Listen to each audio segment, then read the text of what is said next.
Hello, my beautiful friend. I wanted to take this opportunity to touch base with you on a couple of things that are worth going into at this point regarding the challenges that we all face. So I wanted to offer my perspective on some strategies and other tools that we can use at this time to go even deeper on what we can all be doing collectively and what you can do individually to ensure your health and better quality of life. And I'm thinking of this strategy overall that I'd like to share as what I'm calling the metagame, which is going beyond just the standard instructions that we all know and are already practicing, hopefully, that are very sound practices and advice of staying indoors, maintaining social distancing, all the things that we hear all day long. Keeping our hands clean, don't touch our face. Yes, those are all very good things. But beyond that, that's not just what we need to do.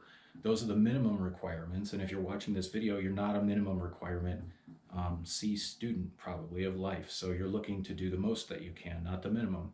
And that's what I've done as well during these times of crisis, but also in life in general. So what I'd like to do is share my own perspective on my approach to maintaining not minimal health, but optimal health, and also watchfulness and practices that maintain good defensive strategy against all assaults against your health. So we're not just looking at evading the virus. We're not just looking at evading people and containing the spread, which is all very important. One of the most important things that we can do is not just to avoid inundation of the healthcare system and the hospitals, but to do so by not just flattening the curve, but by lessening the intensity of the curve. The amplitude of that curve can also be squashed, and that means fewer people that will ever need hospitalization, not just stretching it out over a greater time. We can provide fewer people that would require the demand of the hospitals in the first place. There's an entire range of which someone would get infected and not need to go to an ICU bed. And that's not just you, that could be somebody that you infect. So if your immune system is top notch, you may get the virus and not get sick. That's what they've said. We've established that that's the news, that it is worse than maybe other viruses, similar things that we can compare it to. But really what we're all aiming to do is stay in such a good condition that if and when we were to be impacted by it, that it wouldn't have as severe consequences for us, that we'll stand a higher rate of not just surviving, but thriving, being able to beat the virus down and thrive beyond it and get back to regular living, and then hopefully be so strong against it that it can't live in us in a way that we would spread it. And that would, in us being strong, collectively, again, lessen the total volume that would need to go to the hospital and their systems. So with that in mind, what the metagame from me looks like is looking at all the things that we also have control over, besides the things that we've already discussed that everyone should be doing. So to take it to the next level, don't just wait. Don't only sit down and wait for time to go by. Realize that one of the allies of the virus is going to be the passage of time and its toll on us, which is not, it's not just an immune system attack. It's going to be a environmental and psychological condition that we're all facing as well. So we're talking about the cumulative stress of just the bad news and all of these unusual conditions that we're not used to. It's the cumulative psychological stress and maybe even depression of being indoors and not being able to be with our friends and have physical contact and get hugs and handshakes even. That's going to take some toll on us, right? So I'm not saying that it necessarily has to amount to something that's damaging to us, but if we don't account for it, if we don't give it the due attention that it needs, over the weeks that could accumulate on our minds, on our hearts, and eventually even our bodies.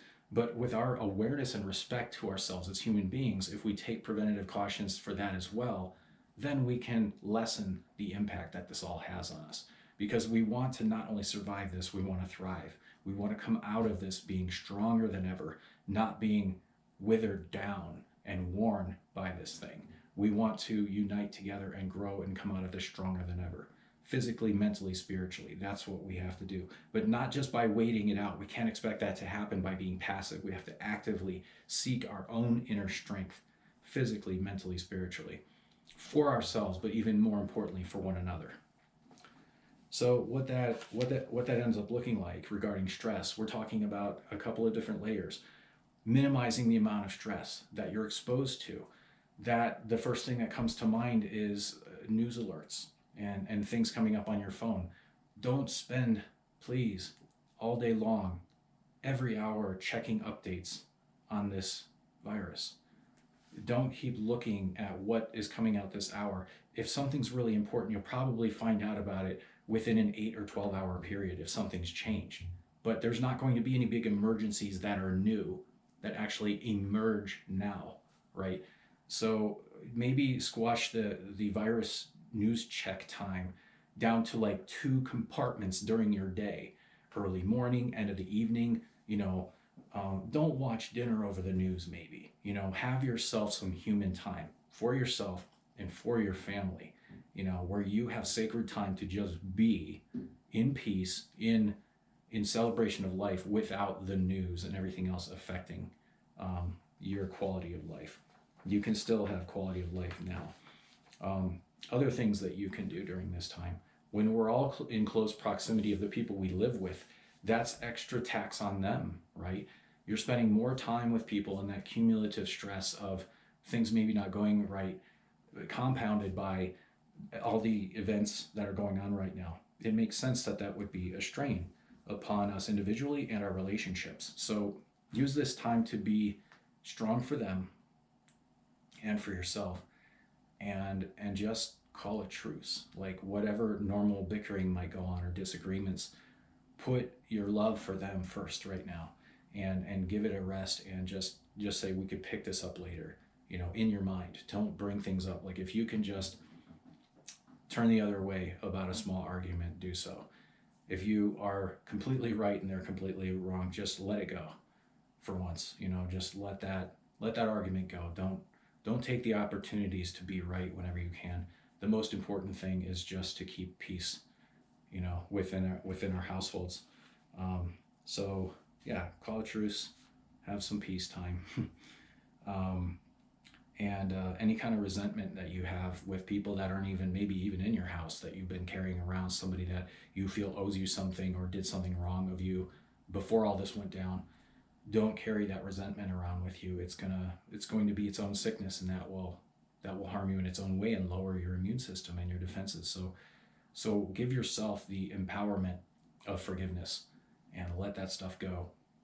Let it go, and feel the ease and the relief of being able to forgive and let go. And you can always pick it up later if you need to, but right now you need to be present, and you need all of your systems and all of your presence of mind to focus on the here and now. Okay, so to simpler things, sleep. Odds are you probably already weren't sleeping well enough. Statistically speaking, most people, especially in modern America, don't sleep enough. So that's a great way that you can immediately have a tremendous boost to your immune system. If you know what the 80-20 rule is, what are the 20% of things in the list of changes that you need to focus on that would create 80% of the results. So for your immune system, for almost all people, it's sleep. Sleep is going to be, if you did nothing else, the number one boost for your immune system. Another way to look at it is not having enough sleep. I just watched a recent study by a doctor who put out a paper on, or actually reviewed a study of a paper that was highlighting how having just fewer than 7 hours of sleep average multiplies your odds of getting the common cold, only the common cold, by almost 300%. So it gives you an idea. That's just one example of how important sleep is. So just get as much sleep as you can. That's one of the best remedies for this right now, to keep your immune system as high as possible. You've probably heard about also vitamin D. So we all know vitamin D is good. How much is enough? I could do an entire video just on that, because there's a lot of options and a lot of rabbit holes and ways that can go wrong. Not to scare you, just There's bad vitamin D products, just like any other product. Anything that could be made into a product, you want to research it if it's a supplement. Um, and my advice is look up how to get vitamin D naturally through the sun. Vitamin D in our bodies is actually a hormone. It's not even a vitamin. It's a hormone that our body makes through exposure to sunlight. And how that sunlight is reached by us varies from person to person, depending on, your skin sensitivity and the paleness of your skin. Because you don't want a sunburn either. You don't want to risk getting skin cancer. So that's also a threat. So there's this delicate balance of how much is the right sunlight and at what time of day. So there's an entire rule set for the UVB index and how to get sun during certain daylight hours. The good news is we're in springtime. We are going to get more sunlight. We have access to it. So you can get out there and get sun during certain hours of the day and get an ample supply of free vitamin D that your body is a factory to make this healing product that will help your immune system and fight disease. Another huge one is activity and exercise. And all of these things have one thing in common, by the way. It's not just that they help you if you boost them and it boosts your immune system. That not having them doesn't leave you neutral. It leaves you depleted and at a severe risk and disadvantage. So you want to make sure to take advantage of these things, not only to just get by, but to avoid actually having a severe detriment to your fight against disease. All right. While we're on that subject, other things that will suppress your immune system and actually set you up for failure is smoking, right? So if you're already a smoker, maybe now's a good time, to try to kick that habit. You have all the motivation you need, right? So um, there's a lot of speculation that some of the areas of the world, I'm not going to make this official, my side of this, but there has been speculation that I've heard that people that are studying why certain areas are hit harder are because of pollution and cultural smoking, love of the cigarette. So this is a respiratory disease. So it's a respiratory virus and it's attacking the lungs. And if the person has immune problems or existing lung problems, it makes sense that the population there, if that's a cultural thing and it's a norm, that they would have a greater risk of exposure. So smoking, if you can give that up, and that includes marijuana as well as cigarettes. I mean, smoke is smoke, and if it's still harmful for the lungs, then if that's a habit, that could be a risk. Also, sugar, if you didn't already know it, bad news. And we're not talking about sugar that you would have from a banana. We're talking about cane sugar, added sugar, and especially chemical sweeteners as well go into that. So, but sugar specifically depresses the immune system, and you would want to minimize that. So I'm not saying stop all sugar. If you have had a lot, you just want to at least minimize it, decrease it, and don't give another advantage to the virus to get into your body. And another obvious one that goes hand in hand with that would be drinking. All of these things are habits, right? So why I bring this up is not only will drinking, along with the other things, depress your immune system and weaken you directly, but also now's a really bad time to let yourself get into the psychological habit. Not only the physical habit, but the psychological habit. It'd be very easy to take on during these times bad habits because we have all this extra time, we have all of this pressure on us, and we all kind of gravitate toward these certain needs, things that take our mind off it, things that make us feel a little bit of comfort. So if your thing is a beer once in a while, now maybe it becomes a beer every night or 2 beers or something that escalates, and you could see that could quickly become a dangerous equation and a slippery slope. So be aware of that real risk. Don't let this situation go from an opportunity for personal growth and better health. Don't let this turn into something that actually harms you more than the virus would have. That you come out of this staying inside for all of these weeks, not infected by the virus, but now addicted to something that has actually harmed you and will take a longer time to get over than if you had gotten sick. So don't put yourself at that kind of psychological risk. Fight those traps that are laid out and come out of this being stronger mentally, physically, and spiritually through this process. Use this as an opportunity for learning and spiritual growth.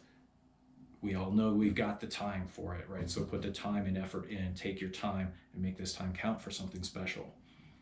Finally, I'd like to end on one more thing, is that it might seem like a cliche. They say laughter is the best medicine.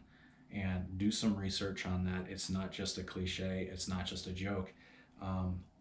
Some people, I think, when they're in times of crisis, just like with 9/11 and other times where we've had tragedy at our own doorfront and it's made us feel it deeply inside, you can feel sorrow and you can feel the weight of the situation and at the same time be joyful. It's not wrong. It's not morally wrong to seek joy in times of hardship. In fact, I think it's a necessity.